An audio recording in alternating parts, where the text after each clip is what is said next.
What is going on, Mr. Nozar? Oh boy, we are back. It's been a while. Dude, been a minute. And look, guys, I know I'm sorry to pull y'all away for a little bit if you're joining us.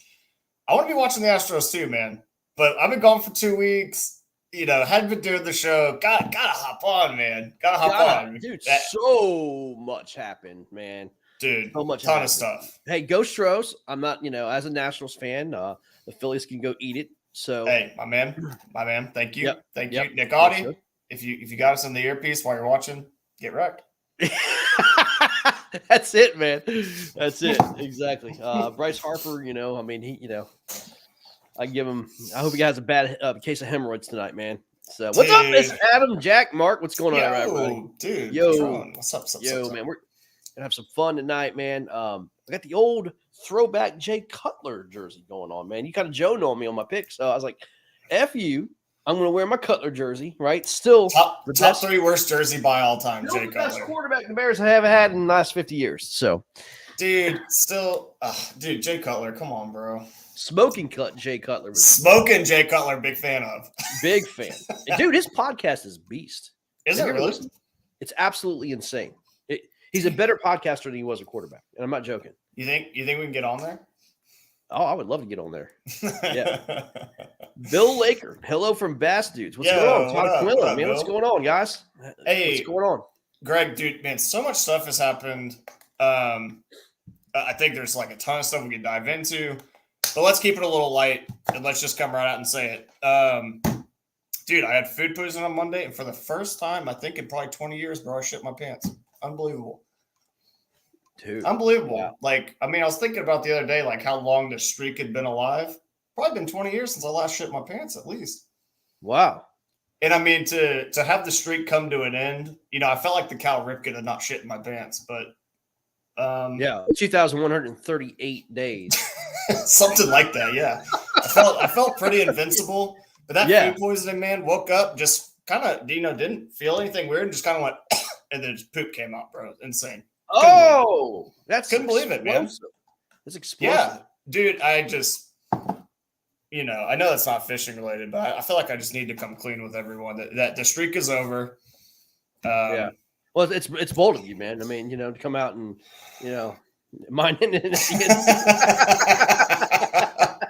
Dude, so I'll tell you, I'll have to give you this one thing. I was doing a presentation. I was doing a big loan presentation. I was up at the First Virginia Twin Towers, man, and it was a room full of credit guys, and the CEO was there, and all this other stuff, man. And it's just one of those like, I just had this bubble guts, and like there's this place called Anita's, right? And Anita's has the best breakfast burritos you'll ever have, right? Yep. But it's atrociously like wet fart area, right? Okay, well, this went beyond the wet fart, man. This was a shart, and literally down my leg shart when I was presenting a loan like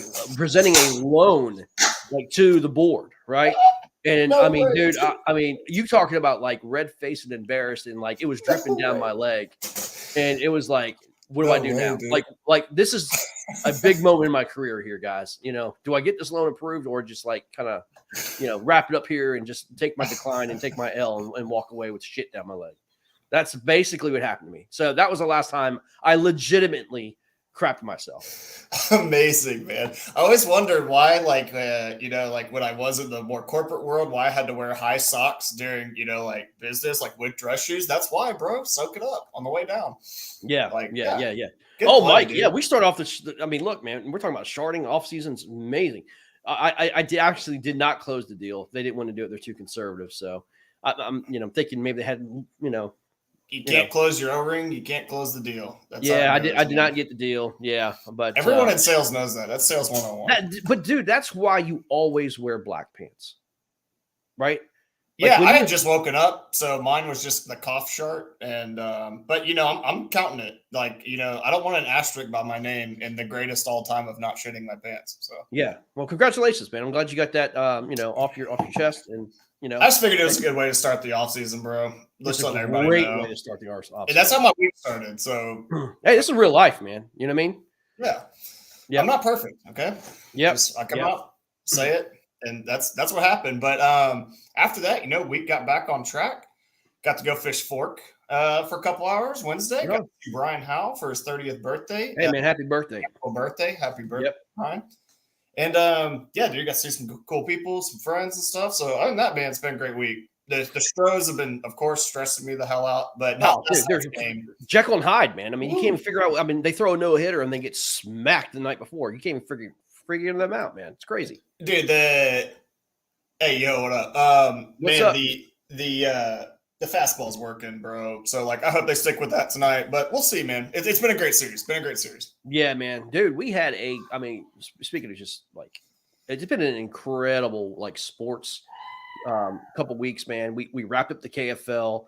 I'll have to be honest with you, man. Like, after the season was important, I told everybody we have to, really wrap up the season in a good note. And I thought we did, man. I thought it was a great event down there. It was just, good camaraderie. It was fun. It was a great game. I mean, it was, the Chickamauga showed well again, man. There's bait flickering everywhere. It's just too much bait. It's one of those things, man. But, Dan Perry, good God, 96.25 inches best five. My hat's off to the guy, man. Found the juice. Dude, Dan, I mean this in full sincerity, like, what an outstanding individual playoff performance he had. To close the season out all throughout the playoffs, man. He was just a rock for that team, man. It was like I said. I mean, we talked about Dan Perry was fishing the best. I felt. I mean, from the KFL in the nation. I mean, I just felt like he had the momentum, and he thought he was just going to catch a bag full of 15, 16s, and he just came across and found the juice. And watching Chuck Wise follow him and give us updates and just how the broadcast went, it was really, really good. Dude, so let's check this out, man. We gave out $64,400 this season to anglers. Wow. Yeah. $64,400 was the total purse, and $9,000 went to MVPs.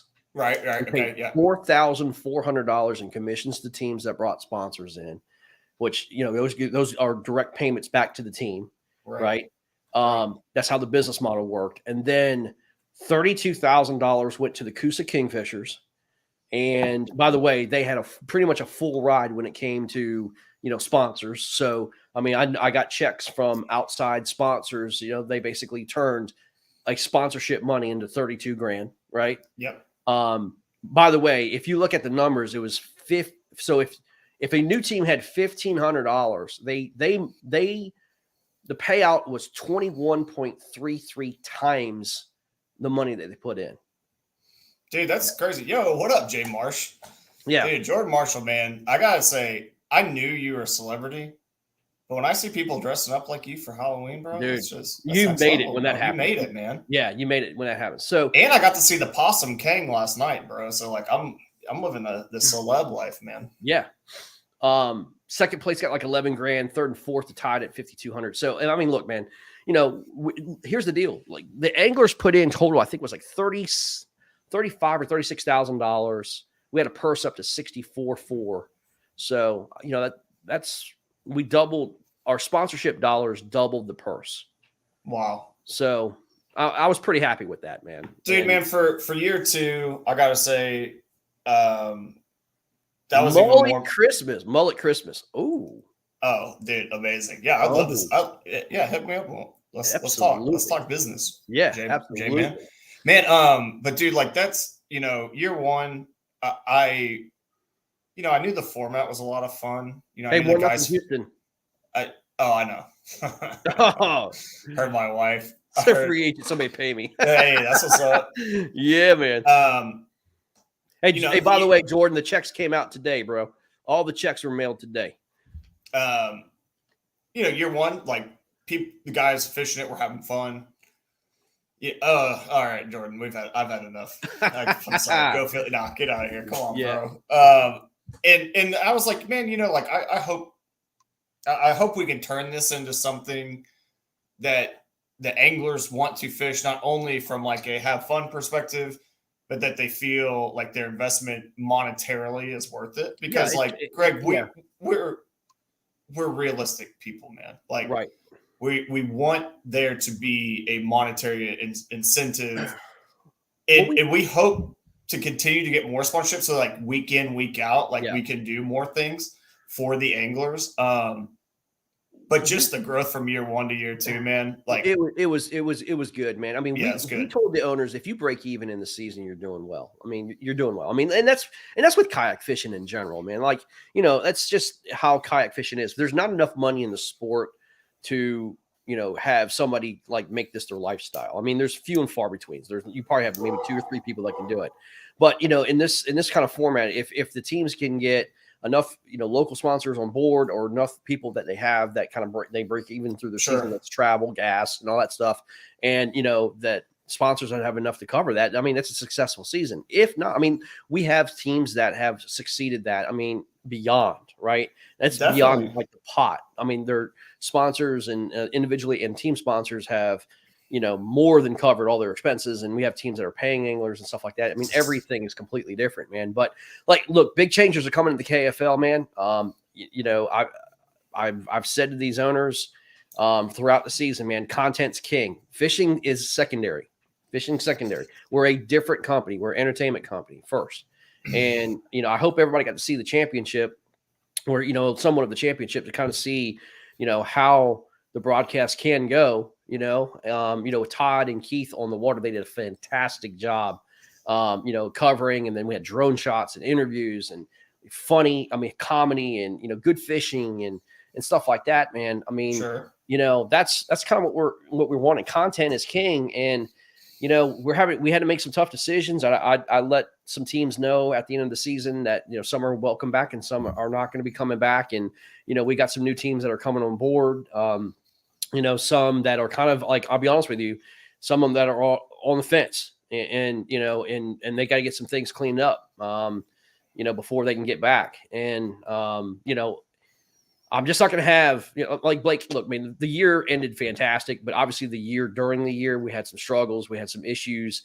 We're cleaning all that up. Like, we have a new rules committee involved now. We've got a completely separate board that is not going to be, you know, tied to either ownership or anything like that. So all that's in the works. New rules are going to take place. I mean, we've learned, man, and you know, we're going to proceed with 24 teams. That way, each division has, you know, 4 teams in each division. There's going to be 3 divisions in each conference, and everybody gets to play each other twice. And then out of division games, each team is going to have 2. One's going to host, one's going to go away, and then, man, we're just going to see what happens and have fun. Dude, it was year 2.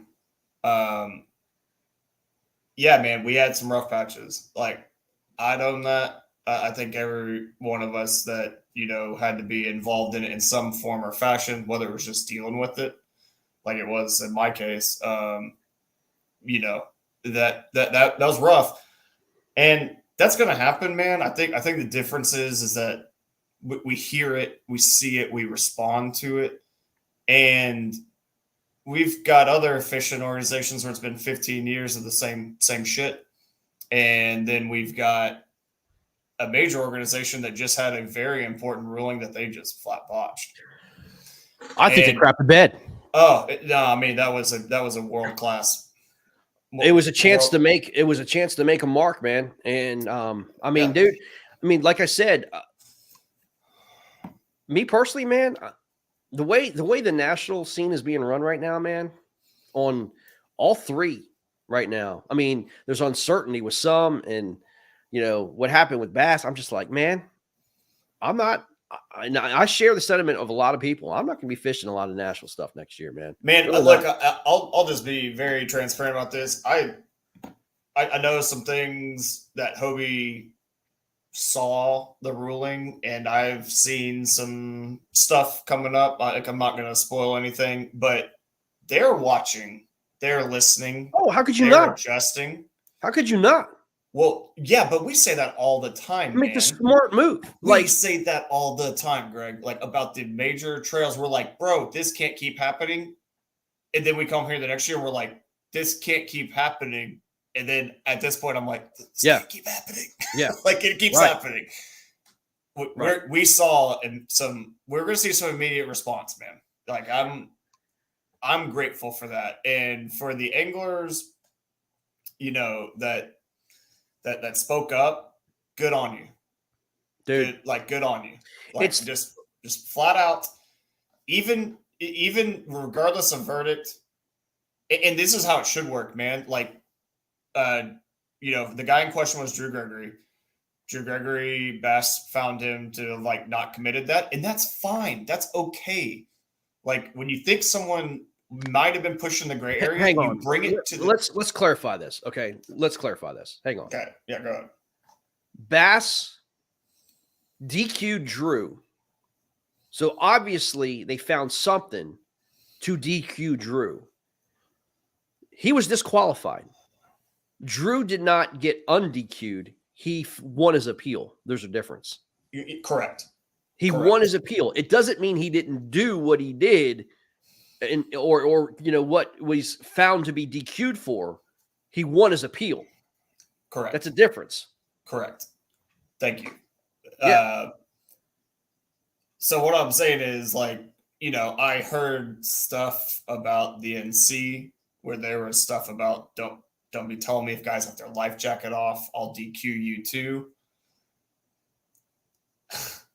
Yeah, man, I guess at some level there is a common courtesy thing about you're leaving the ramp and it's maybe, hey, bud, put your life jacket on. But you see someone in the middle of the day not fishing with their life jacket on, man. That's part of learning kayak fishing, man. Yeah. I just hate that there's any kind of fear mongering for people upholding the rules. No, man, you can't that's so you can't effed threaten up. people that are going to hold anglers accountable, right? So I guess my question to you is this, okay? And you guys can comment in the comment section. Please do. I would love to hear your thoughts.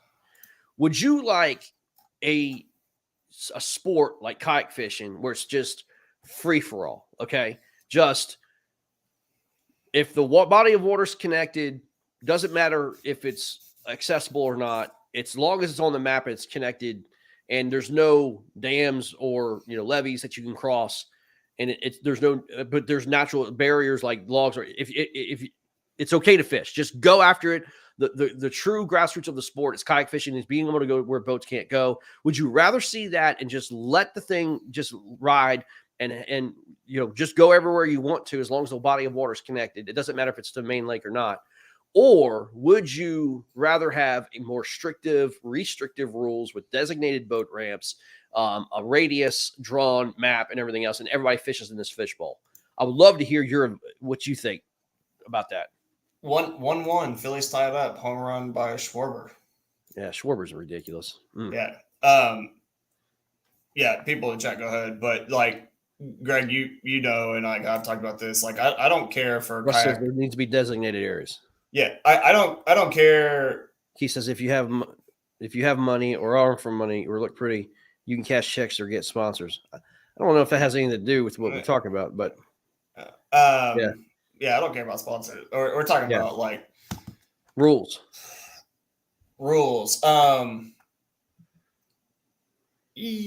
Okay. Yeah, I mean, I guess for me, I just want to feel like whatever tournament is I fish, whether it's boundaries, whether it's designated launches, I don't think necessarily one or the other is greater. I just want everybody to be under the same constriction. That's all I want. That's all I care about. Okay, Sunshine State Swamp Donkeys. We will definitely be watching your lake submission choice next year. Yeah. Oh, I like what Barry said here. If it's not a dam, let it fly. Log jams are permanent. Changing water levels shouldn't take you out of the area. If it's not a dam, let it fly. So if it's not a physical dam, let it fly. Huh. Don Roth says, if you can get to a spot without getting out of your yak, you're good. Thank you. That's where I'm at. That's actually that's pretty solid. That's where I'm at. No. Portaging. 50% out of your kayak. No, I was out of it for 2 seconds. Yeah. You can't leave the yak. That's it for me. You know, I think that's just kind of where I stand on it. But I guess the issue is this: like, you set yourself up for disaster. Like when you have rivers like the Susky, right? The Susky, can tether, you can walk up, and it's a special exemption where you can like walk your kayak all the way around the river, right? And people kind of took that as this green light to do it everywhere, right? And they said, well, if it's good enough for the Susky, I can do it, at the Coosa chain, or I can do it over at Smith, or I can do it over at Grand, or wherever. I mean, you could, you kind of take that rule, that kind of open Pandora's box at Susky, and you're applying it to everywhere, right?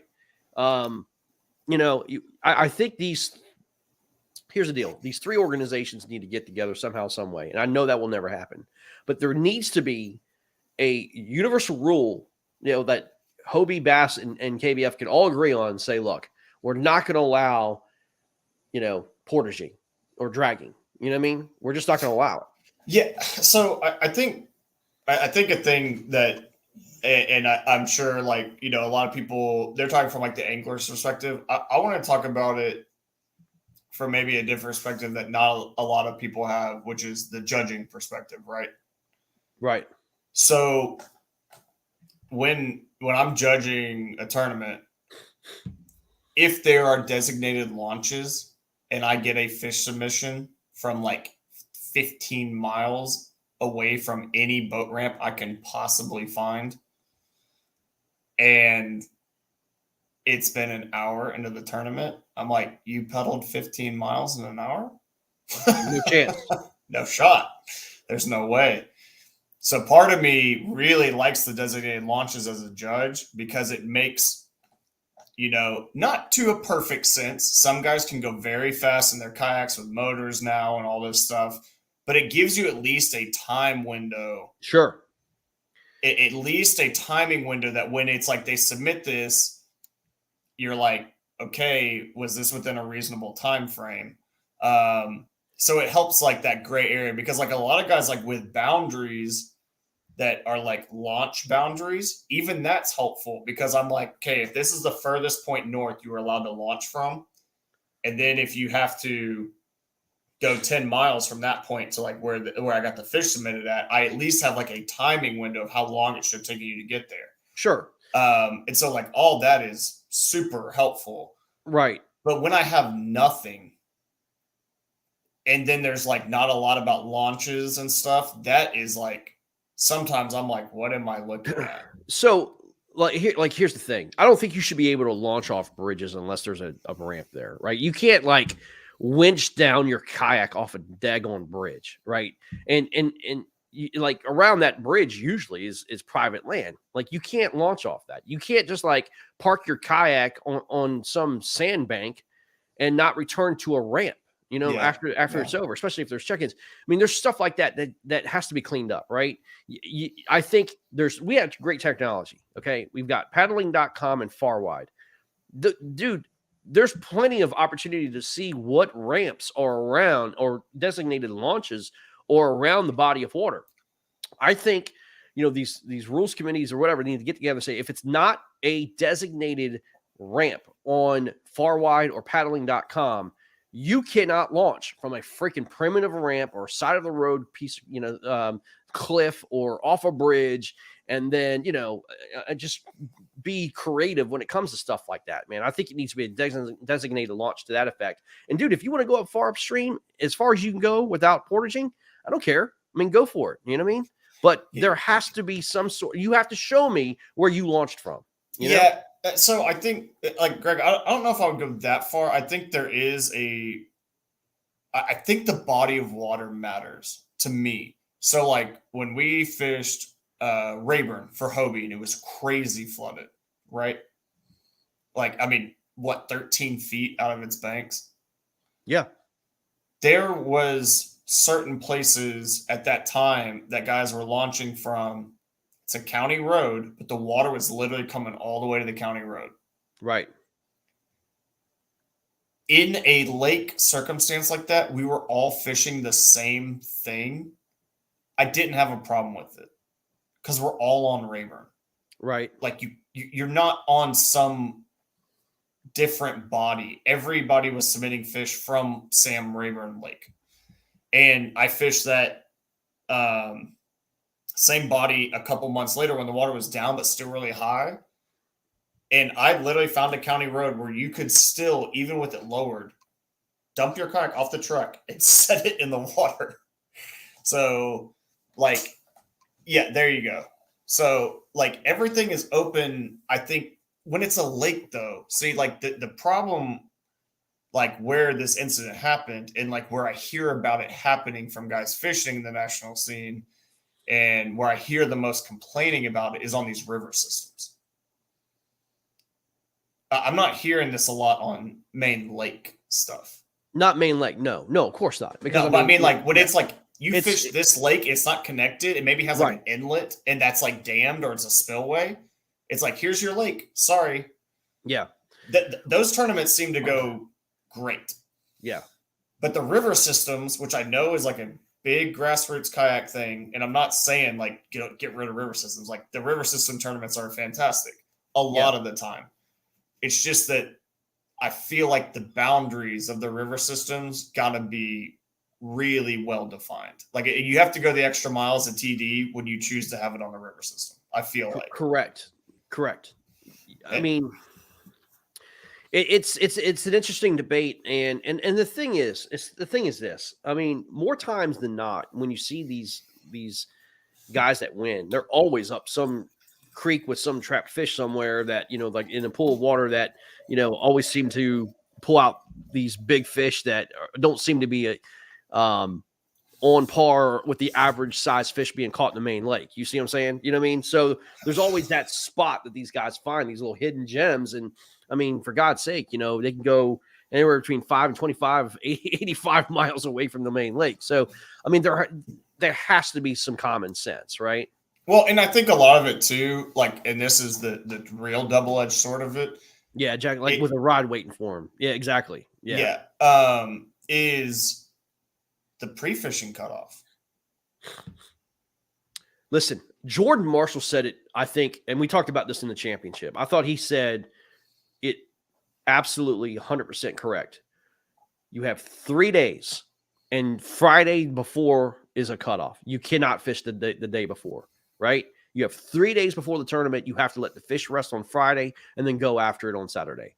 I think that is the perfect scenario to do it. Yeah. I mean, that there's just, I see a lot of the post interviews for some of these tournaments, and the guys are like, oh, I've been here 3 weeks. And I'm like, bro, what world are we living in? Yeah. Where you get 3 weeks to explore a lake. And okay. How many times have you been in a tournament to where, you got these guys that are camping out doing that whole thing for like 2 weeks, right? They go and they find their fish, let's say the end of the first week or the beginning of the first week. And then they go to other people's spots and they start jacking the fish the day before or 2 days before the tournament, start wearing them out. And then when these other guys go in, their fish is gone. You know what I mean? I mean, how many times have you seen it? Time and time again that these guys are just like, jacking other people's spots and ripping lips, Jack Timmons. I was there 2 weeks and didn't do shit. Yeah, well, Jack. Yeah, I mean, you didn't explore Lake, far enough off the main stuff, I guess, man. You weren't in the in crowd, man. But I think I think a lot of things too. I mean, we don't want to get into the national championship too much, man, but I think changing the rules like the night before. That was rough, man. I mean, you got guys in Hobie PA 14s, and then you tell them the whole Duck River's open, and then you could have literally won this tournament with a sun dolphin and a spinning rod. The way it shook out, right? Changing the rules the night before, or the Friday night before, when these guys are loaded for big lake, Kentucky Lake fishing, and then you say everything plays, the Duck River and all these creeks and all the attachments and everything that goes into there, and waiting's okay, even though it's like trespassing on private property and all this other stuff, man. Dude, that's rough, man. I mean, I felt bad for these guys, man. I really did. It was. I just felt bad for him, man. Like that hurts to go you know, like let's take Mr. Tibbins here in the chat, for example. You go put 2 weeks in.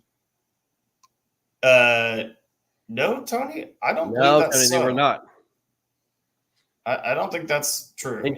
Incorrect. What was not in play was portaging. Yeah. In certain areas, yeah, we're not in play. They changed that. Yeah. Unless I guess the 10 or 15 people we talked to that were there all were lying. Yeah. But maybe Yeah. I just don't think that's the case. Yeah. But you know, like that, I just feel bad for guys that, you know, they go down, you spend a lot of time, a lot of money, effort, you put out your blood, sweat, and tears into doing this, and then you find out something else. Like that just feels bad. I mean, God, I fished a bass event and I was pissed off they changed the launch time the day before. Yeah. I mean, I was furious, man, because I had practiced. I practiced for that window. I knew it was going to be cold as shit. And I changed it. I was so mad, dude. Yeah. But I'll tell you this. I do appreciate the accountability that they had afterwards. And I do appreciate, you know, the major rule changes that took place afterwards. Agreed. And the lessons learned. Because, I mean, you could have been just like, oh, whatever happens, screw it. It's going to happen. But, you know, they made the right changes, I thought. You know, I mean, afterwards and, you know, and apologized profusely. And, I mean, that goes a lot. I mean, you know, that says that obviously they admitted to their mess up. As an angler, trails I fish, I think we always like want it to be perfect. I don't demand that of anybody. What I can't stand though, if I like fish a trail and there's like something that's like glaringly horrible, and I'm like, hey, that sucked, and they're like, well, you got a problem, don't fish, like, or whatever. It's like, dude, I'm not telling you that to like throw it in your face. I'm just saying, like, I'm just letting you know how that made me feel as someone fishing your trail. And like when they come out and acknowledge it, like that's great. Hey, Texans are up 7-0 on the Eagles first. Wow. Oh no, wait. I don't want that. I want the Texans to lose as many games as possible so we get like a good draft pick. Oh, Ray Guy died today. Oh, that's terrible. You know who Ray Guy is? Not happy. He was a punter for the Raiders. I'm not your guy, Val. I'm not your guy. I'm not your pal, buddy. Yeah. Man, that's terrible, bro. Yeah. Dude, all that being said, really agree with you. Happy to see him come back and say, you know, we're changing this. We're moving away from that. Danny Gann calling him the GP, the GOAT. Yeah, by far. The GOAT. I like it. But yeah, I mean, all in all, it was you know, it was an interesting national championship to say the least. Yeah, to say the least. But all in all, I mean, you know, Russ did Russ things, and you know, obviously that whole Drew Gregory situation happened, and we haven't had a chance to really comment on that.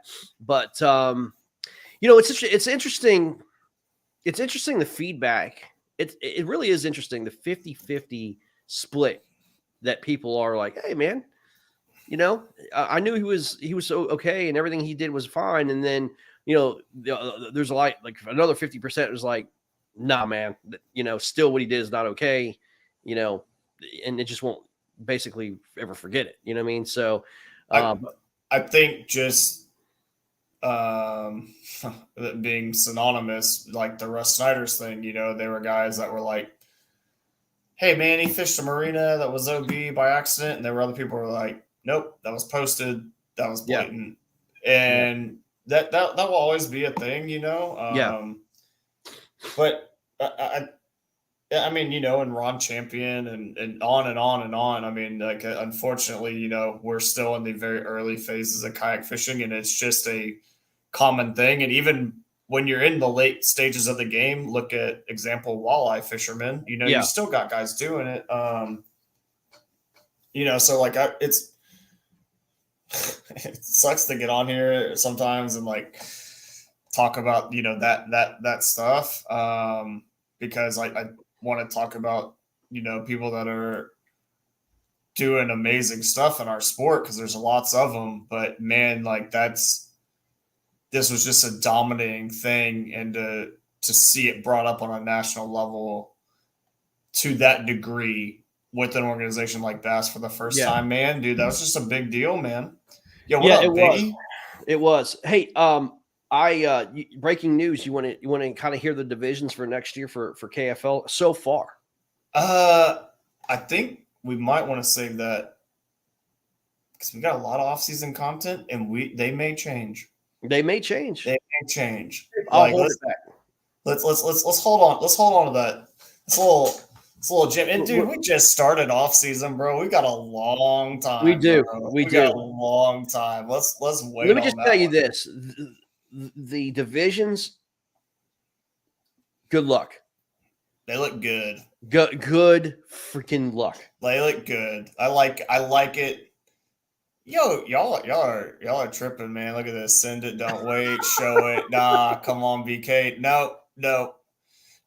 You see, if Greg had brought this up when I was like maybe 2 or 3, 4, 5 glasses of wine in, I'd probably be more agreeable. But bro, it's a long off season, dude. It may change. It may change, dude.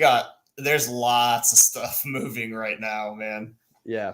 So and I don't want to talk about it 18 times because we may change it 18 times. Man. That's true. There's some. Start drinking, bro. The rain. Right at you. Let's go. No,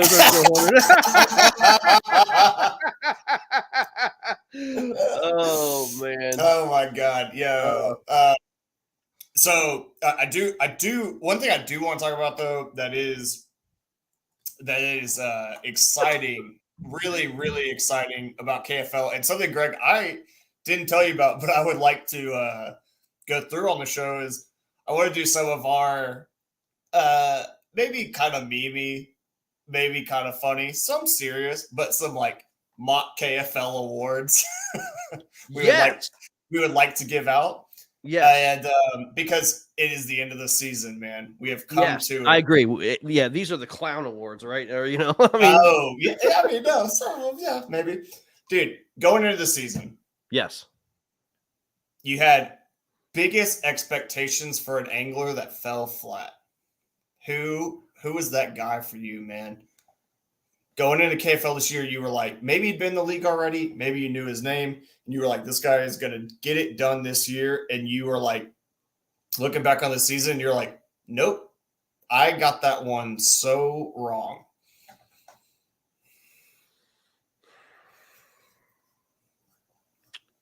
Man. Amazing. The chat, first name I see is mine. Russ Kennedy drilled it. Conrad, man. I think he's 1 and 1A. I'll be honest with you, Cody Milton for me. Oh, dude, good. Yeah, I mean, okay, awesome angler. I can see it, man. I mean, struggled, bro. See, the difference there for me is like Cody came into it. Cody's got the national stuff going on, and like I think Cody going into year 2 can be very good. I think it was like new to him, but I expected Conrad to kind of like flex on him this year. I expected Conrad to flex on that division this year. Do you think it was the Penny Loafers? Dude, could have been. I think you follow when he went to that NC, the national. That event, destroyed him. I think it destroyed him, bro. I'm not kidding. I agree. I think Eufaula really destroyed him. I think it like fucked with him bad, man. I mean, yeah. I think it was a harsh gut check, and I don't know that he.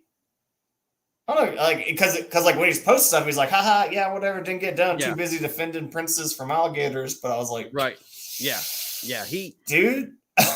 Yeah, I mean, you can't argue he had a terrible season, man. I mean, there's no way they can say, "Oh, I had a great season here." No, it was pretty bad. So, yeah, but did you see what team he's on now? I did not. He got traded. He is now. I mean, he's not traded. He was a free agent. He is now a swamp donkey. He's on the swamp donkeys, man. Dude, I love that, especially because of all the Conrad memes. Him and Sherman Bishop are on the swamp donkeys. Dude, I want to say this. Even with me saying Conrad had a rough season, Conrad is amazing for the league. He is a good dude. Yeah. Like, I want Conrad, especially with his, like, online persona. So- I want Conrad to be dominant. So I want him to dominate. So let me tell you, I'm going to give you the reality of what happened to the Copperheads this last year. Yep. They were an utter mess, and they were arguing behind the scenes. And Conrad, without a doubt, is one of their top 4 anglers. Okay, they were arguing who is going to be on what body of water where, right? And like what body of water suits this guy and that. Instead of taking your 4 best anglers, how many times did we say, "Where's John Fox? Where's Conrad Benetti?" How many times did we say that? I said that pretty much every matchup. Exactly. And it just did not work for, Conrad. And they wouldn't listen. They wouldn't, hone in to what he was saying. And when your voice starting to become quiet, dude, I mean, your morale goes down. And look, man, I mean, I'm not making excuses for Conrad, but dude, you would think you would, on a caliber angler he is, and especially in Florida, you would think you would listen to what he had to say. Totally. It was like his voice was silenced. He was very discouraged. He just didn't give it all into that team, towards the middle of the season, man. And I'll be honest with you, the team went in complete disarray. And because, I mean, a lot of things went on, there's no doubt about it. But when you don't put let me say this, winning covers a lot. Cures everything. It cures everything. And when you don't win, man, it creates havoc. Hey, when that team was formed with all the names we saw in there, we had a conversation real early about, will this team be good? Because we had no doubt they had the talent.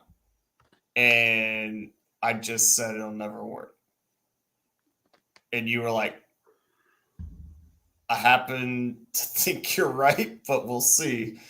And, dude, the ego, like, there's just too many guys that think they should be fishing on that team. It just didn't happen, man. And so, like, but the reason I asked that is because, like, going into that in the season, man, I just thought Conrad would be like that rock for that team. Like we saw like Dan Perry be for the Coosa going through the postseason. Mm-hmm. I thought Conrad would be that for Florida, but when I kept seeing him not start, and then they would just throw him into a game, and then he didn't do Conrad stuff. I was like, man, that's just it. And like I said, I wasn't asking you, like, do you think this is all Conrad's fault? Do you think Conrad's bad? This was just who was the player you had the highest expectations for. Well, Danny says, the Fox drama.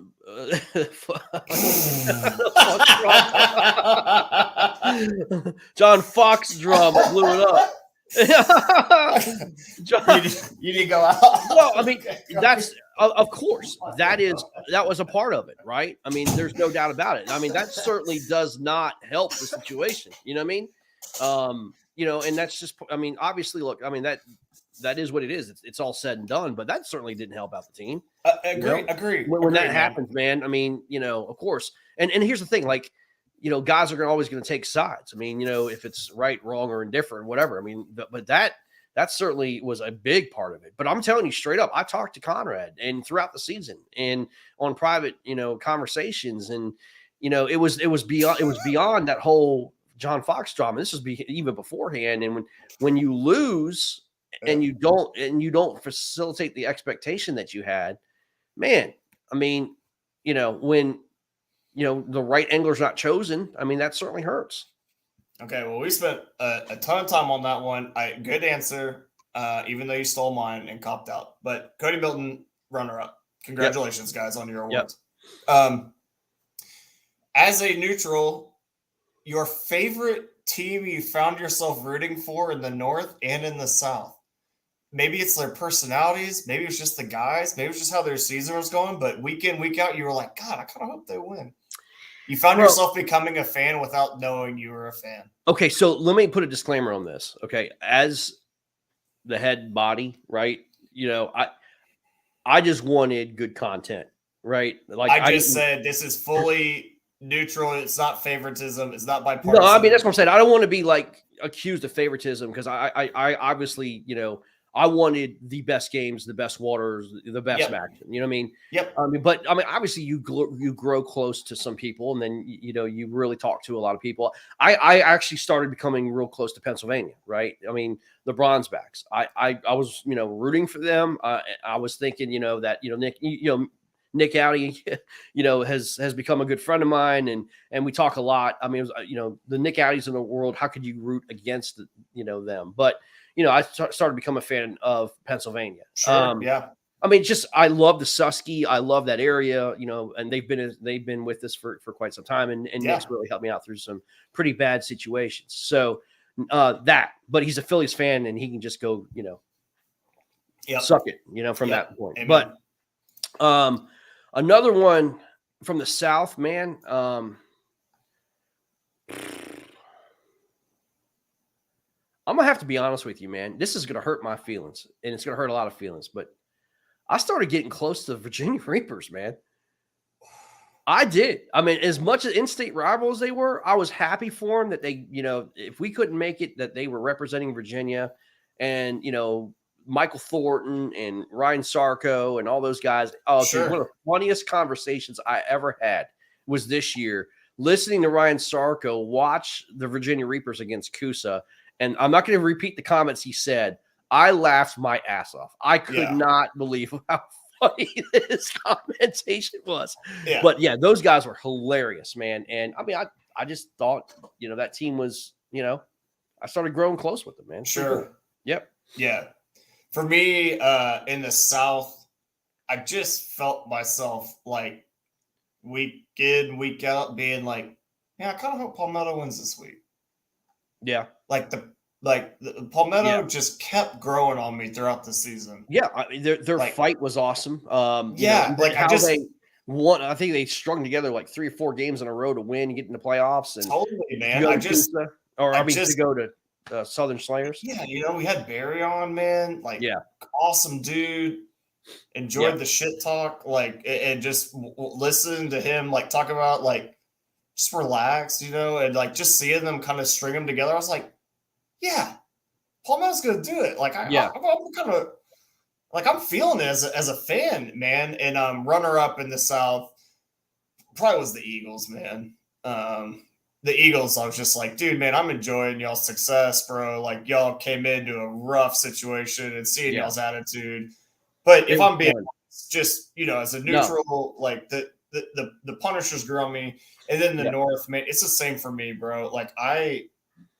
Week 1, I was like, Bronzebacks already have drama with this other team. Come on, bro. Why are y'all doing this? So I was kind of salty with the Bronzebacks. And then the more the season went on, and we had Audie on when he was on the Susky. Yeah. Gave us amazing live footage and just talking to him. He was entertaining, so cool, walking us through it, giving us his POV, just sharing the juice. I was like, dude, man, it's hard not to root for a guy after he does that, Yeah. And that's why we want those anglers on air, man. It makes us fans. When you sway me, you're swaying lots of people.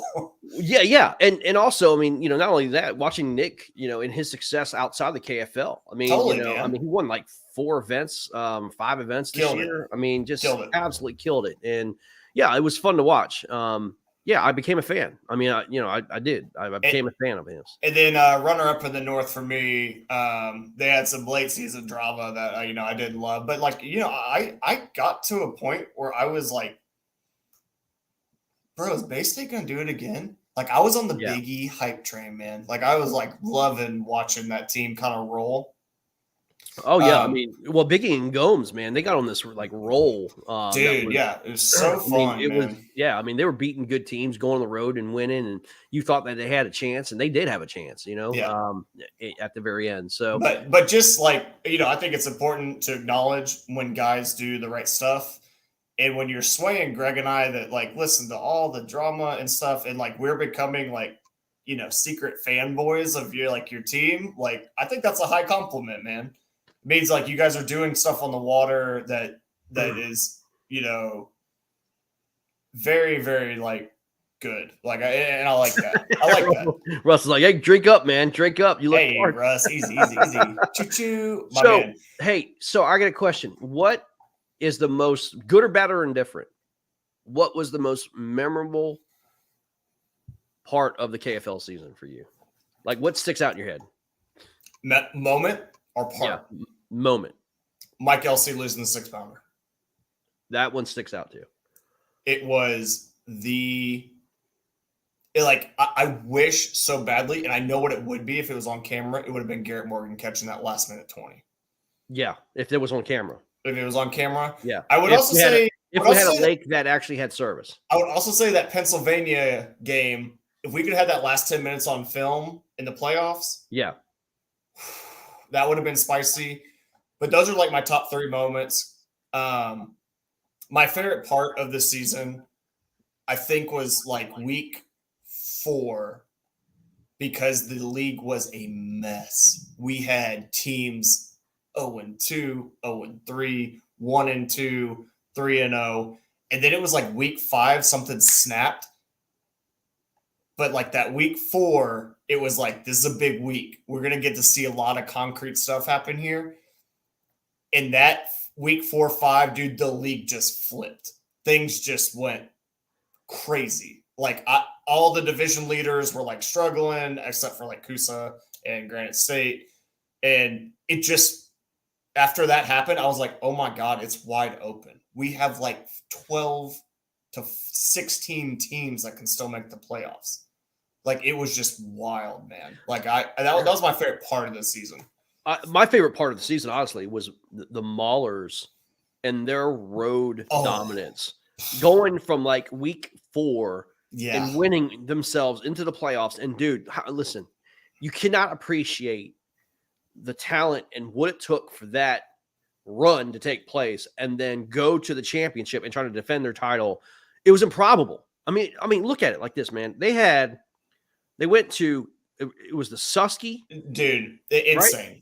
Insane. St. Clair, Manitou. They had to go to Granite State. Go walk up, but whatever. And they had to go on the road and face these guys on the road, and then go to Chickamauga. I mean, it's just, the run was insane. It will never be duplicated, dude. Never. Secret fan was what I was talking about earlier. Just for a general fan, if you are a team in the league and you hate the Maulers, I'll fight you, bro. Like, I will. Like, what they did and the way they handle their business is just amazing. Dude. You got to be a fan, right? I'm sorry if my favoritism shows, but dude, just watching them just handle business week in, week out. And like Brundle went through a ton of like stuff this year, and for him to come back and like fish for the team, man, like it was just. It was pretty awesome, man. Like it really was. Like I was just ejected. Bro. All right. Who was the most underrated angler in your opinion this year? A guy you want to talk. So I wanted to call this Team Glue Award. Okay. He was just the glue all the time for a team. We never really talked about him, but he just kind of always like showed up. Are we doing North and South or whole league? Team Glue for North and South. Let's break it up. Okay. Dude, I thought in the South, I thought a guy that maybe didn't get like a ton of love that we didn't always acknowledge, but maybe it's because like they were just so hammered down. Was definitely Coosa. And for me, it was oh my God, I almost said Coley McGowan. Lance Coley. Lance Coley, thank you. Yeah, dude. I thought Lance Coley was just always like real solid. And we didn't like, we said his name, but it wasn't like we were like giving him the hype train. Right. But man, he just kind of like fished when he needed to, always took care of business, like never saw him like just struggling. Like I just thought he was like Team Glue for them.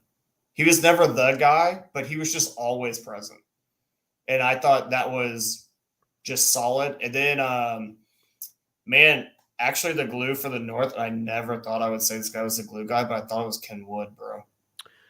I thought it was Ken Wood because he just always showed up. You can argue with that, right? I thought up is a big deal. Just right? always showed up. Yeah. And it was like, sometimes he was a leader. Sometimes he was bottom of the team. Sometimes he was somewhere in the middle, but he just always contributed. Always was there. He's And 100% sold out for it, man. dude, yeah. And his Yeah. teammates, like hearing his teammates just keep being like, Ken's doing his thing. Ken's doing his thing. Ken's doing this. Like, Well, we asked the question even before the championship: who is going to take on like a Jordan Marshall head to head if they go after the bigs, right? Yep. Who's that angler that can be capable enough to do that? And everybody said Ken Wood. It was going to be Ken, and he did, dude. He had like 89 inches in the championship. Yep. He showed out, dude. I just thought Ken was just so solid this year. I mean, I could say that about a lot of guys in the North. I thought the North had a lot of outstanding performances. You know, like the Knights had a lot of glue guys. Chip Romanovich, my gosh, dude. Yeah, I thought incredible. I thought Chip brought that team together well. For the Detroit, Dave Kerr. I thought Dave Kerr was amazing. I thought Jeremy Baker was amazing. Eric Polenz, I mean, obviously he was an all-pro. I thought Polenz was more like when he was on, he was like a superstar. I'm talking about these guys that just kind of like always, there's like they're in the lineup, they just kind of fit all the pieces together. I thought Kerr was that guy a lot. I thought Baker was that guy a lot. Like Baker's like, oh, I've got 2 fish, and he just catches a last minute 19. Like he's just the guy that brought the victory together. Yeah. Ferreira was another guy that I think could have been, on the Maulers, same thing. Right. But the North had a ton. The South, I think for me was, because Kusa had so many strong performances, it was like, who's the guy kind of like piecing that together? And that's what I thought, man. Yeah. I think in the South, you can't overlook what Garrett Morgan did, as that guy that literally kept the Hogs run together. I mean, he was the one who showed up like and really did well. I mean, Corey Hopper was there too. Obviously, Corey was instrumental. I'm not going to call Garrett Morgan a glue guy. Is he like, Matt Lee could have, Matt Lee's a good candidate. So is someone that's always playing like second or third fiddle is like what I call the glue guy. Yeah. Garrett Morgan is what I would call the ox. Yeah. He was just willing his team over the finish line. So I'm going to name a guy on our team that, I mean, look, we made it to the playoffs and he was instrumental in it. And it was Victor Hendricks. Okay. Victor Hendricks is a very, he's not well known nationally, but I'm going to tell you, this guy was instrumental in everything we did in the behind the scenes, man, and on the water. Just awesome. So, yeah, I'm going to give a shout out to Victor. You know what I mean? Look, Fox, Dreyer, I see these names coming up. Dude, Dreyer those are was like not A the guys. glue. Those are Dreyer was the super glue. Yeah. Yeah, those Fox, are A guys. Yeah, those are that's not what we're talking about. Brandon Hewlett, okay. That's Hewlett, a good shout. That's a real good one. Yeah, that's a real good one. And here's another one I think that was overlooked. And I'm going to give Delaware Doom their credit because, look, man, they had a pretty bad start to their season, but they came on here late too. J.R. Rentz for Delaware. Dude, J.R. Rentz, though, man, that I'm not calling that guy the glue. Well, that guy was just. I don't think he was the best angler on their team. Dude, that's a weird thing we talk about with KFL, right? Like, what is the best angler? Is it this guy that just fills out this limit solidly, or is it a guy that does different jobs when he's asked? I don't know, man. Like, we don't have a clear answer. That's why we're giving you a subjective one. So. Yeah, I mean, yeah, exactly. Oh, stats say otherwise. Well, that's for the stat show. Yeah, that's for that's true. That's true. This is just our subjective whatever. Yeah, no doubt. What else? Man, I wanted to ask you this one. If you had to watch a final not including those 2 teams, what final would you have liked to see?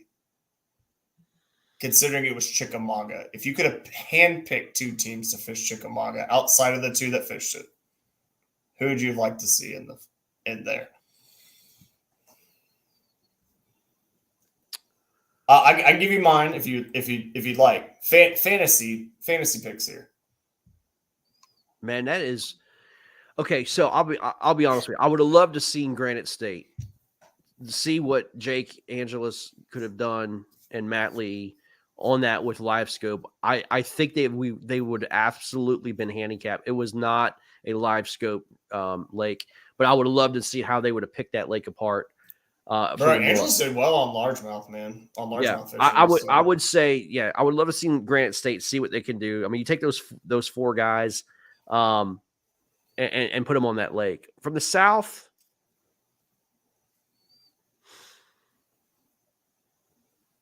I would say, man, the way they fished, I'm gonna say this. I would say the Arkansas Hogs. Okay. I would say the Hogs in Granite State, and okay. I would have loved to see Garrett Morgan and Corey Hopper try to pick that place apart. Because they would have, I think they would have found something completely different from what was done down there. You know what I mean? I think the matchup I wanted, which I think would have been like a real fan favorite, and I think would have been a great matchup, Motor City versus the Slayers. That would have been good. I think that would have been a fantastic kind of neutral coming into it playing field. You know, the Slayers seem like they fish more river systems with grass. Obviously, Chick's got some grass, so they can feel a little comfort there. But, you know, with what they deal with up in Motor City, I think that's still applicable on Chick to a level. Yeah.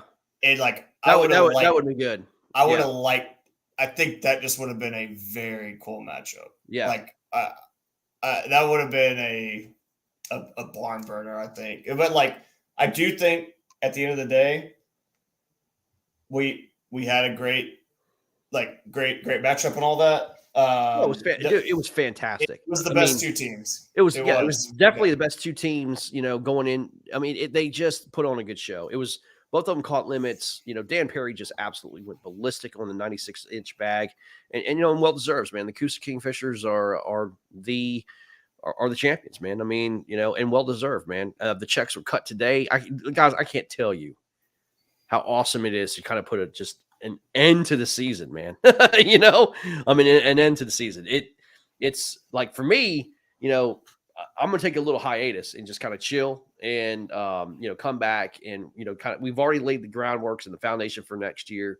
You know, it's going to be great, man. I mean, we've definitely learned our lesson. I mean, Blake, I've already told you, you know, what we're doing, you know, with the rules committee and the, you know, the board, outside board and everything else. And like you just said, fantastic. This sounds fantastic. It's going to be great. So last meme award that I at least have, who was, in your opinion, the best shit talking team in the league? Tastefully done, artfully created memes. Not over the line, not trying to fight at the boat ramp, just well placed. Man, I'm gonna be honest with you. What I've seen behind the scenes, no, I don't care for shit talking behind the scenes. I want to see. Look, first of all, the overall level of like trash talking on mainstream platforms. I'm gonna tell you what I saw. Disappointing. I'm gonna say the Maulers brought some heat this year. The Sandbag Award. That was like, yeah. I mean, that was hilarious. Yeah. I mean, I thought their trash talking was pretty good. I mean, I thought the Maulers brought it this year. It was funny. I ain't gonna lie, man. If you saw the Instagram on the Warhawks, it was downright dirty. Well, yeah, that was some below the belt stuff there from that was below the belt. There's some downright. I mean, look, man. Will Brewer made some teams quit. Will Brewer was not nice. Yeah, not nice. Yeah. I mean, there's some below. I mean, there's no doubt about it. I mean, yeah. I'd say it's gonna. I'd say the Maulers game was. I mean, trust me. What I've seen, I was dying. Yeah, that what you see, man. Like, I need it out there. Like, we always like. I mean, we love the hype about it. Like, I love to see. I mean, dude, this was posted. This is all posted stuff. Oh, yeah. The Maulers. I think the Maulers brought it. It was hilarious. Maulers are up there. Maine is up there. I thought Maine had some good content early. Maine was good. The South for the most part, outside of really just Conrad 1v9ing the entire South. Conrad always brings the content, man. Like I love his like face over videos, stuff like that, dude. Sure. Like great. But I really wanted to see, like, man, when Arkansas went against Arkansas, bro, where was it at? Guys, I need it. It wasn't there. It wasn't there. It wasn't there. Yeah. But I am noticing the Northeast normally delivers. They're in there. It's a different world, man. And I expect this year, you know, look, people got a little too sensitive last year, man. People got their feelings hurt, man. And I was taking a lot of heat from a lot of people like, yeah, you know, this is against the rules, you know, about professional conduct, man. Look, here's the deal, dude.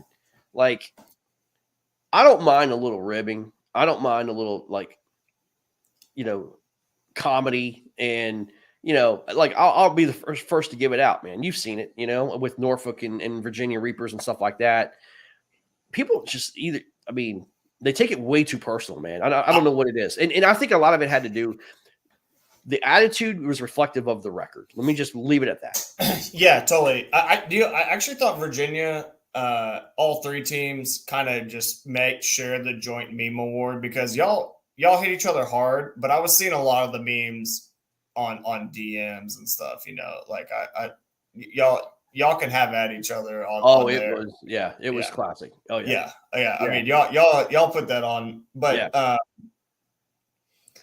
you know, I mean, I guess ultimately it's like, it's a meme, man. It's for fun. I mean, Greg today was like, bro, I got a giant on. And I was like, how big is it? He was like, oh, they put it on the board. He's like, it's a 19. And I was like, oh, yeah, I slept off a 20 yesterday. That's cool, man. I mean, you know, it's like, it's not, hey, man. Hateful stuff. Hey, dude. when it's fall fishing in the Potomac River, you get a 19. That's pretty daggone good. Hey, I wouldn't say it was bad. You know, this ain't Texas. Yeah. I just loved you getting so excited. I was Look at Mike Marcone. Pick your division winners. Nice try, Mike. Nice. Good try. I'm trying to get him juiced up, man. You know, he won't. Dude, hey, look, we'll sit here and pick division winners, and then like 2 or 3 of the teams will be in the division. So that's true. That's true. They have to redraw divisions and stuff like that. Redraw names and all sorts of stuff going on, man. Yeah, you're right, man. Yeah, I mean, there's it's forever changing, man. There's no doubt about it. But, yeah, I mean, some big moves though. Dude, the off-season acquisitions are fun. I love seeing it. What do you think about the 10 rule? The 10 on teams rule. I'm for it. I think what we saw this year was that most have a week pour. The box is almost empty, bro. So I'm home with COVID. Make it interesting. Look. Oh, okay. You know what, Rich? Just for you, man. No, sorry, Rich. We'll do some other interesting stuff, but okay. So, look, the 10 rule is great because now I don't ever have to hear about. Well, we wanted to field 4 guys, but you know, 2 of my guys got their baby mamas extra pregnant, and well, we can't make it this week. And I'm like, yes, thank you. Okay. Cool. So you're fielding 2 people?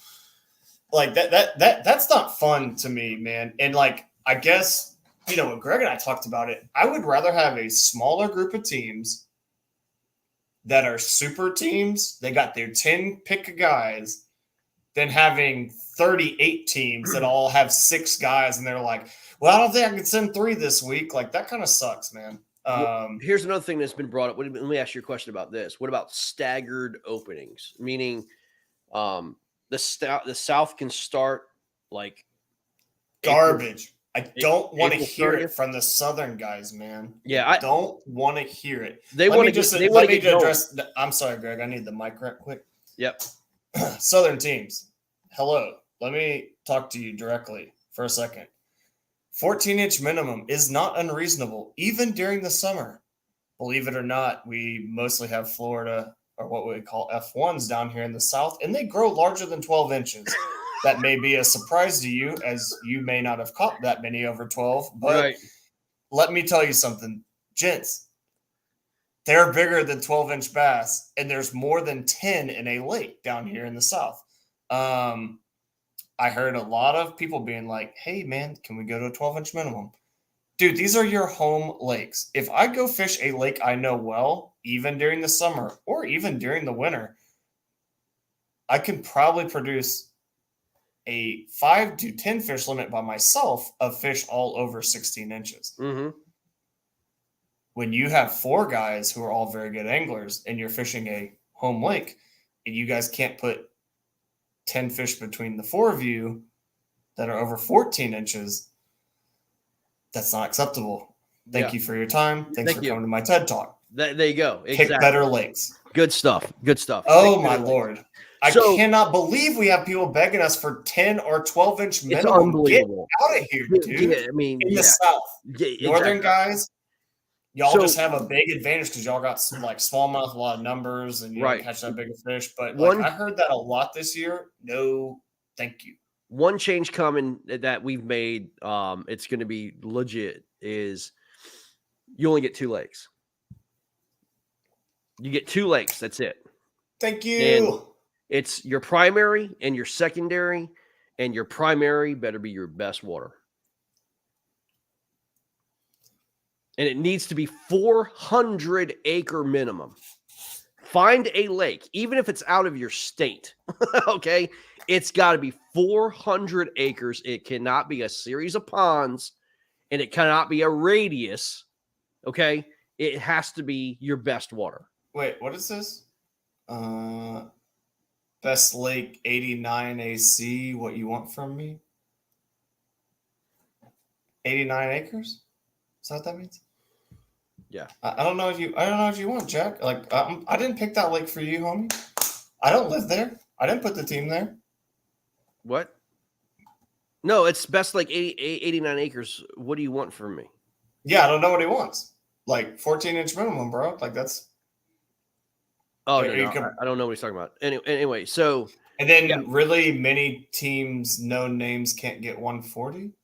Yeah. That just says Facebook user to me. Yeah, I don't know. But anyway, listen, but we're getting rid of the 4 lake stuff.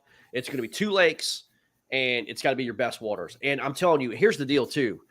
Blake, these teams will submit their lakes to the league. And me and you are going to be responsible for approving these lakes. Yes. Yes. I mean, seriously, what did we say in the very get-go? I finally have power. Content is king. Content is king. We don't want trash lakes, man. I'm just so happy I can finally influence something. But that being lake choices is good because man, we had some. Well, listen, the MLF was there 2 years ago, and they had a good event there, and they caught 100, 12 inchers. Yeah. I mean, come on, man, get out of here. We know you have good lakes around where these particular teams are. They better be good, Dude, I'm sorry, New York, but Cayuga better be your primary because I'm not letting you pick anything else. So sorry. Exactly. That's so sorry. Connecticut, you better have Candlewood. Don't give me Lily Nona. Amen. Yep. Yo, the one that's going to be tough for me anyways is Florida. Because Florida has so many good lakes, but it may not align with what they want to fish. That's tough. Yeah. And also Florida, prime offender of picking a pond, basically, and calling it a lake tournament. Like, I don't like that. And dude, the Florida games, like, Greg, we got to talk about this. I'm sorry. Florida was the most disappointing region. The Kraken, the Swamp Donkeys, and the Copperheads this year. Dude, I expected some 200-inch banger matchups in those. We barely got anything over like 140. A lot of the time, dude. Like, yeah. Bad. By the way, time out. Here's another change for next year. 24 teams, right? There's no evening games. Speaking of Florida, no evening games. It's all morning games. So Yep. Sherman, what do you mean not in summer? I don't understand what that means. Help me Was that a explain it blood to IV me. that you just poured? Did you really drink wine out of a bag? Look, it's called Black Box, okay? It comes in a bag, in a box, but it's gotten so low because I haven't been drinking it that when I tilt the box, not a lot comes out. So now I'm squeezing it. You're welcome. Cheers. Yeah. Cheers. Keep drinking. Keep drinking. But yeah, there's no evening games. Okay, so it'll be all morning. I need Sherman to explain this. What is this not in the summer thing? Dude, Florida fish don't eat in summer? They do, but summer in Florida with 9-degree water temps. That's what Sherman means. Yeah, bro, I live in Texas. Yeah. Well, Texas is not Florida. We have 9-degree water temps. Yeah. Again, pick better lakes. Yeah, I don't know no offense for the swamp donkeys, but Istapoga, you fish it twice, it didn't produce, and you go back. Pick better lakes. I don't understand. Like, I know those fish still eat. I know they eat. Okay, well, Greg, this is a great chance because now we have a perfect time to talk about. Oh, go ahead. Matt Vogt says we going to 8 hours. Guess what, Matt? We're going to 8 hours. Nailed it, Matt. You got it. Yep. Greg, this is great. Yes. Yep. Go ahead. Yeah. It's going to be 6-2. 6-2.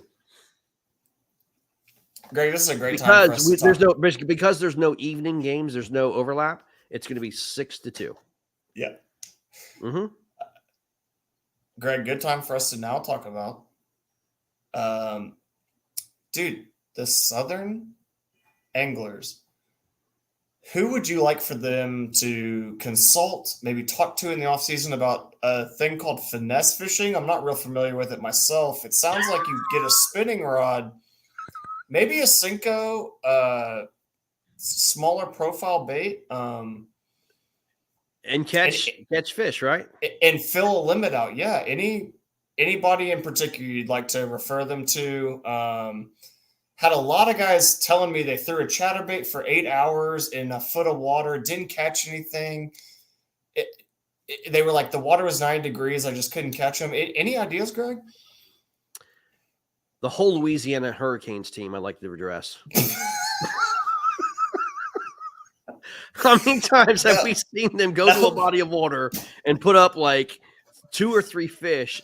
And I'm hearing they're throwing chatterbaits, frogs, buzzbaits, and everything else. The whole entire team. Pick up a Ned rig. Pick up a Senko, for God's sake. Do it. You know what I'm saying? I wasn't asking what team you wanted to address. I was asking, is there like a mentor they could consult or somebody you'd recommend them to? Or come on, man. They how many games did we see them not catch limits? Dude, not just them. Hawks were kind of rough, had some rough games. But the South in general, we were like, we have another game of neither team catching the limit. How is this possible? Yeah. Guys, look, if you need to know how to throw a finesse swim bait, I can help you with that. I think there's some guys up north that probably are pretty familiar with finesse fishing. Ken is a savage. Oh, yeah, I know. I know, I saw that. Amazing. I'm going to have to clip that. Yeah. Oh, man. But, dude, that was a problem this year, man. Yeah. We had Southern guys guys. Yeah. Dude, I'm sorry. Someone's got to fill the limit out, man. Right. If you got to put a guy on Senko duty all day, you guys got to do it. Yeah. That's got to happen. Half of the teams in the South could have been in the playoffs if they just threw a wacky rig. A Ned rig could have got him into the playoffs, man. A wacky rig. If you had literally put on a 4-inch small little Senko on a wacky rig, and you had a guy throw it all day, you would have made the playoffs. So here's a question for you, man. Where would you like to see the championship be next year? Look, I'm just going to say this. Chick has given us 2 very good championships. Yeah. It plays to, I think, all English strengths. But I generally can't make it to Tennessee, so I guess we're going to have to just pick, like, I don't know, Fork or something, man. Like, that's just silly. The silly way I see it happening, really. No, I mean, like I like Chick a lot. I feel like it's hard to find fault with that lake, because it kind of allows every angler to do what they want to do. I mean, it really does. It really does. If you watch Tactical Bassin and all that stuff, they live on the Tennessee River system. They did a video the other day where they're throwing glide baits and crankbaits and jigs and frogs, and I mean, they're catching them every which way. It's so hard to pick something that is a true neutral, though. It is. I mean, like I told you, I'm like you've heard and seen what I've been doing, man. It would be hard not to have it on the Potomac River at the time that we have it. Yeah, I told you my grievances with that earlier is that it's a title thing, and like it's not going to provide like steady action or like you're learning it. It's like you better hit it when the tide comes in. You better get it right quick. And I don't love that for a championship. Yeah. I love Ken Wood's suggestion here. It says pick the championship lake after you know who will be in the championship. Pick a lake between both teams. I think that's a very interesting idea. I also like the idea that we have maybe a few lakes picked out before the season. And then based on the geographical locations of the teams, it's like the one that's intersecting. So, maybe we pick Gunnersville, Chickamauga, something, this, that, and the other. And then based on which teams finish the highest, it's like whichever one draws the line. Here's my thoughts, right? So I want to have enough. Here's one. We are going to start the schedule a little earlier this year. I'm waiting for Hobie and Bass and all that stuff, but we are going to start earlier, a little earlier. But what we're going to do is I want to, like, after the playoff, because there's only 24 teams, right? That means we lose a champion. There's no wild card weekend, right? So we lose a week in the playoffs next year, right? It's just the divisionals and then the conference championships, right? And then obviously the championship. So we lose that week. What I'm going to do is we're going to push up the playoffs. It's probably going to end around like maybe the first week of October. And then I'm going to allow like 3 weeks before the championship, right? And then like what Ken is saying, you pick a lake in between where your champions are, right? And then you could have enough time to maneuver that lake and announce it, right? And then only allow 3 days. 3 days of pre-fishing. I like that. I don't have a problem with that at all. Yeah. But it allows. Oh, okay. This is another interesting thing. I think this is in reference to some other major league sports. I think it's baseball that does it. Mm-hmm. Why not have the All-Stars game count either north or south? Well, I like that idea. The reason I think we don't do that is that when we kind of have our All-Stars game, it's a lose-lose for us, because if it's during the summer and the South guys have a rough outing, they'll say, well, the summer is the prime for the North, so they have the advantage. And then if the South guys win, even if it's during the summer, the North will say, well, the South has North bigger fish. Yeah, the North, the North's going to have the advantage of that. Well, so that's an advantage. But then if the South wins, it's like, well, the South has bigger fish. Of course they won. Right. So it's like that doesn't. Yeah. So, yeah, what I would like to see, I mean, the Chick is obviously great, but, we've been there now 2 years. And look, the resort we stay out is absolutely fantastic. They've been great to us. But I do want to kind of change it up, right? I mean, I really do. Because, I mean, do you, man? Because, like, I kind of like the legacy building. And I like the lake. I mean, and at the end of the day, like the Maulers have been there now twice, and Kusa obviously kind of knows that area. And then you're going to get, possibly 2 new teams in there this year that they haven't been there.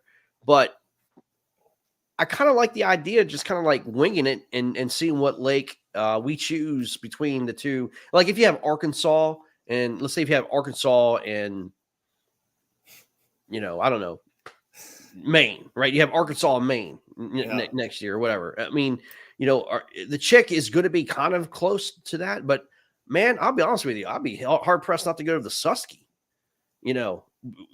there, put it on the Susky.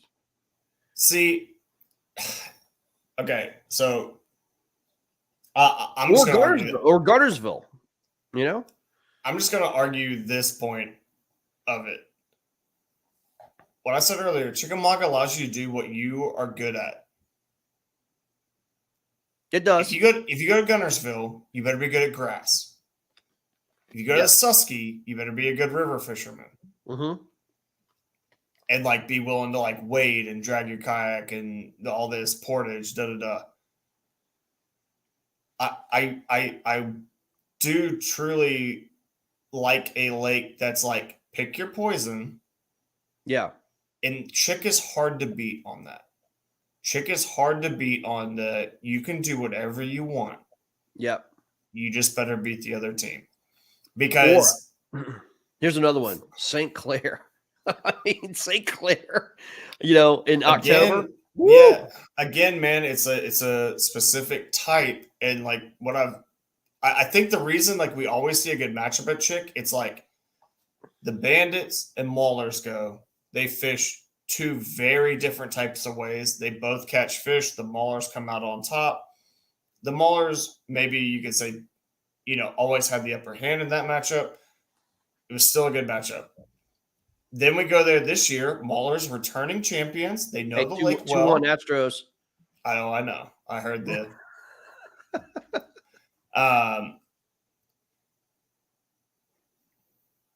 Yeah, it's not that other fisheries don't rock, Todd. It's that this fishery allows you to fish your strengths. It does have everything. It has everything. If you want to fish grass, rock, deep ledges, whatever you want, it's there. It's there, and they're biting on it, especially at that time of year. Yeah, Russ. I mean, North Carolina lakes are so inconsistent; it's ridiculous.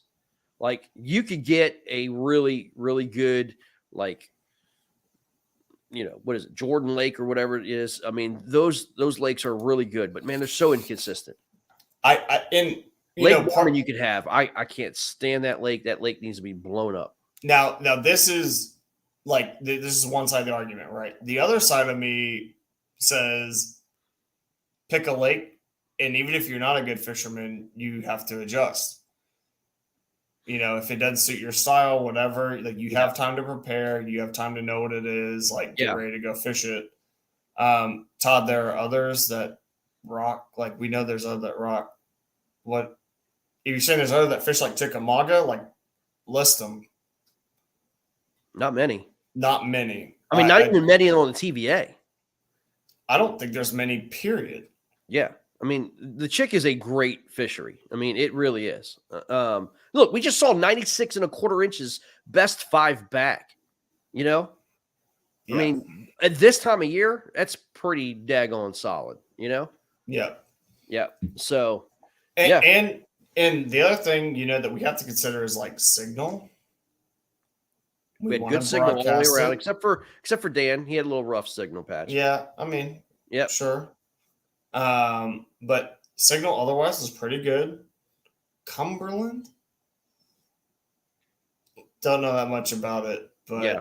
Well, we could talk about this a little later. I mean, we could go on and on about it, but I kind of like what Ken was saying, man. Look at your 2 guys or 2 teams that win and figure out somewhere in the middle. So I think it's probably the route we're going to go. I mean, I know Chick is great, but like Chick was really not central this year.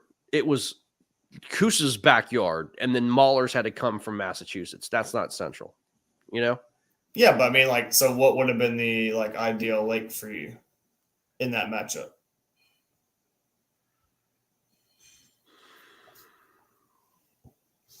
It would have been the Potomac. Make them both go east. Well, Mass would come down 7 hours, and Coosa would come to the east 7 hours. The middle would have been in Potomac River. And I'm telling you, they would have had an absolute blast. Yeah, but okay. I mean, I'm not saying it's not like central in terms of like time travel, but like a tidal fishery is so. I mean, Bro, I talk to you all the time, bro. It's like when the tide is right, it's no different from the bite window that we saw at Chick. I mean, they weren't catching bass. Dude, they were catching bass first thing in the morning and late in the afternoon. They weren't catching bass all day long. It's no different. It's no different whatsoever. Okay, do you get 2 bite windows in that period in an 8-hour period? Oh, absolutely. Okay. Because you're I mean, look, it's no different from how they're pull current, from the TVA. I mean, it's the same thing. You get a bite window. That bite window might be the incoming tide or it might be the outgoing tide. You have that time frame between the outgoing and then a slack and then the incoming. It happens in a 6-hour cycle, man. It's awesome, dude. You would have, I'm telling you, the Potomac River right now is fishing the best I have seen it in years. I mean, like you just out there today and you heard, the action was continually going on. It's amazing. I know, and like I'm a saltwater guy, so like I get the title thing. Like that's not lost on me. I guess it is one of the greatest fisheries. There's a reason why like the big All-Americans come to the Potomac River. It is an amazing fishery. It really is. It can be. You know? Thankfully, I'm on the Lake selection committee, and I hope it's a part of that as well. So I can say that. Yeah, exactly. We'll see. We'll see what happens. But like that's the kind of stuff that I would have looked at doing, because again, I'm looking at the travel differences too between these guys. I mean, I'm not making sour grapes or sour apples. I mean, these guys are going to do it anyway. But I mean, Massachusetts traveled 15, 16 hours, and Coosa traveled 2. I mean, that's just I'm not saying it's a perfect system, but it wasn't like Mass didn't know it was on Chick. I get it. And they were happy to be there. I get it, man. I mean, but like I said, it happened that way. And I think, like Ken was saying, if it's a lake that's unannounced and it's, between the 2 fisheries and they only have 3 days of pre-fish, I think that'd be perfect. I highlighted that idea because I think it's great, man. I think it is good.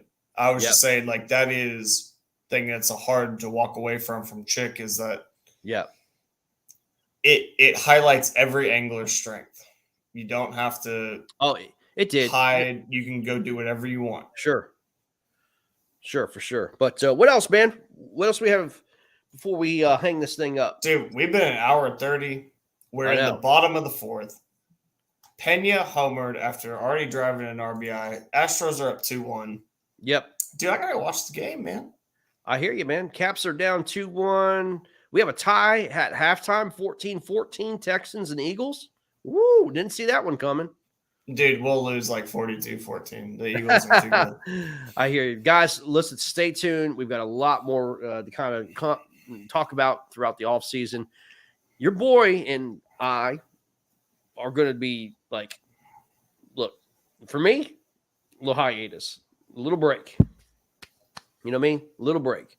And I'm looking forward to it, man. So I'm going to be getting with the owners here soon. I'm going to be talking to them individually, giving them a call and kind of, give them the little breakdown of what's going on. But man, I'm glad to put the 22 season in the books, and we're off and running the 2023, man. So fun. Dude, had a ton of fun this season, man. Thank you to all the anglers that fished. Much appreciated. You guys make all like the shows fun and stuff, like with the stuff y'all do, good, bad, or indifferent. So appreciate that. And yeah, man, thank y'all for watching. If you're a sports fan, go enjoy the games. If not, go get yourself a box of Black's Box wine. And just, join me in my quest to achieve a vicious hangover tomorrow. All right, man. All right, guys. We'll see you guys later. Take care. Peace.